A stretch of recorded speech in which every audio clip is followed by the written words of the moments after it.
কিছু প্রবলেমস, কিছু সমস্যা আছে, তার মানে এই নয় যে আমার খ্রিস্ট আমাকে ছেড়ে চলে গেছে, বরঞ্চ তিনি তোমার সামনে দাঁড়িয়ে আছে, তোমার উপরে তার মহিমাকে প্রকাশ করবে বলে। বলো আমেন।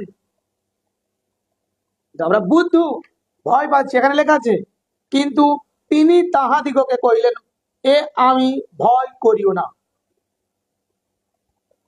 আজ আমি তোমাদের শুরু থেকে কেন অঙ্গীকার করেছি পবিত্র আত্মাকে তোমরা ডাকবে, কেন বলেছি? প্রভুর শক্তিকে তোমরা ডাকবে কেন বলেছিলাম? আমি শুরুতে অনেক জন তো প্রার্থনা যুক্ত হতে পারেনি, যে আমি প্রভুর শক্তিকে আহ্বান করেছি, এটা তোমরা জানতে পারো।